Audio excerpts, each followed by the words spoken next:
बिस्मिल्लाहिर्रहमानिर्रहीम, अस्सलाम वालेकुम। Welcome to my channel.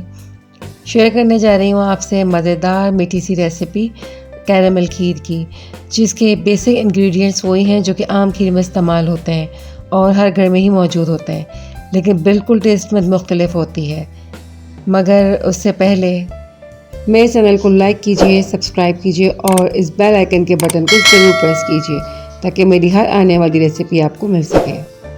देखिए 5 लीटर मैंने दूध ले लिया है और इसको मैंने पका लिया अच्छे तरीके से, और अब इसको हम पकने के लिए छोड़ देंगे 15 से 20 मिनट लो फ्लेम पे। तो चलें देखें, जब तक ये दूध हमारा मज़ीद और पकता है तो हम अपने चावल पीस लेते हैं।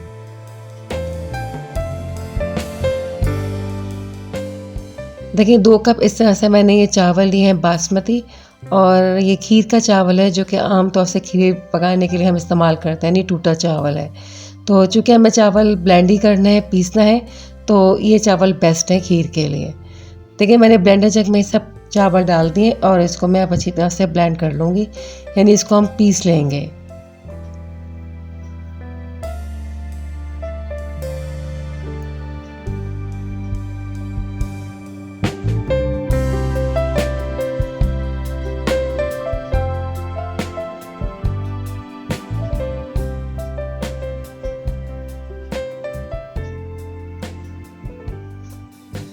ये देखिए चावल अच्छी तरह से मैंने ब्लेंड कर लिए।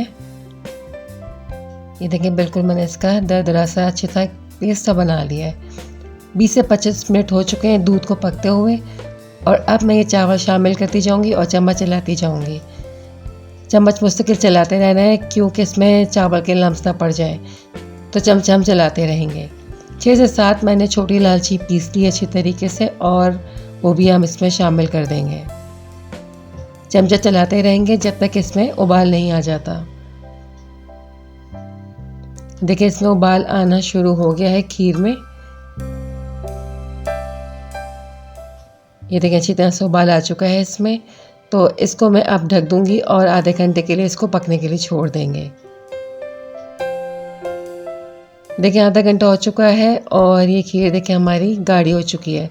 चावल हमने इसमें पीस के डाले थे तो वो तो आराम से गल ही गए इसमें, तो इसको मज़ीद मैं पकने के लिए छोड़ दूंगी आधा घंटा और, जब तक कि ये और गाढ़ी हो जाएगी। और साथ में हमें चमचा चलाते रहना है बीच में इसका। एक पैन लिया है और मैंने उसमें 3 कप शक्कर डाल दी है। फ्लेम बिल्कुल हम इसकी लो कर देंगे, क्योंकि जब भी हम शुगर कैरेमलाइज करते हैं तो हम फ्लेम बिल्कुल इसकी लो कर देते हैं, क्योंकि शक्कर बिल्कुल बहुत तेज़ चूल्हे पे हमें नहीं चलानी। साथ ही साथ चमचा चलाते रहना है क्योंकि शक्कर बिल्कुल एक साथ एकदम ही ना जल जाए। ये देखिए शक्कर हमारी कैरेमलाइज होना शुरू हो गई है। ये देखिए लो फ्लेम रखी हुई है मैंने, और शक्कर हमारी तकरीबन इसमें मेल्ट हो गई है, घुल चुकी है। तो 1 टेबल स्पून मैंने इसमें मक्खन ले लिया है और वो भी इसमें हम आराम से मिक्स कर लेंगे। ये देखिए मक्खन हमारा जिसमें तकरीबन ये मिक्स हो ही गया है, तो 1/4 कप मैंने इसमें पानी डाल दिया और हम फ़ौरन ही इसको ढक देंगे ताकि इसमें से छींटे ना उड़ें। बहुत ज़्यादा एहतियात से हम काम करते हैं जब भी हम शुगर कैरेमलाइज करते हैं, क्योंकि इसमें हाथ जलने का बहुत ज़्यादा ख़तरा होता है। तो ये मज़ीद ये जो पानी बच गया था वो सब मैं डाल दूँगी। ये देखिए हमारी शुगर अच्छी तरह से कैरेमलाइज हो गई है, हमारा कैरेमल तैयार हो गया। तो अब हम इसका फ्लेम ऑफ कर देंगे और बहुत ज़्यादा इसको नहीं पकाएंगे। ये देखिए अच्छी तरह से हमारा कैरेमल पक चुका है।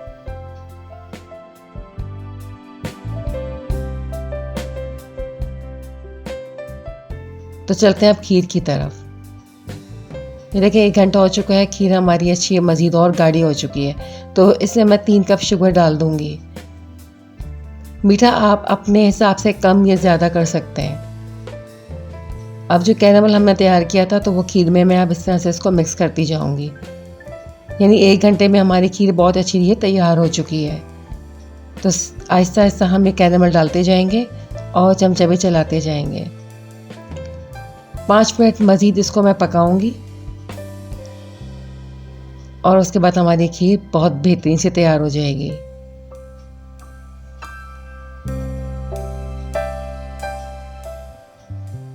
लेकिन ज़बरदस्त से हमारी खीर तैयार हो चुकी है और गाढ़ी हो चुकी है। तो अब इसका हम फ्लेम ऑफ कर देंगे। देखें ये ज़बरदस्त मज़ेदार सी कैरेमल खीर हमारी तैयार है, उन्हीं सेम इंग्रेडिएंट्स के साथ जिसमें कि हम आम खीर बनाते हैं, और इसका टेस्ट बिल्कुल डिफरेंट है, बहुत ही मज़ेदार है। तो मुझे तो ये खीर बहुत ही पसंद आई है।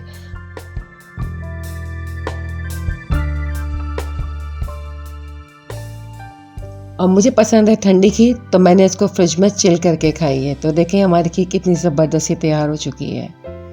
रेसिपी मेरी पसंद आए तो इसे लाइक कीजिएगा, शेयर कीजिएगा और मेरे चैनल को ज़रूर सब्सक्राइब कीजिएगा। Thanks for watching. अल्लाह हाफ़िज़।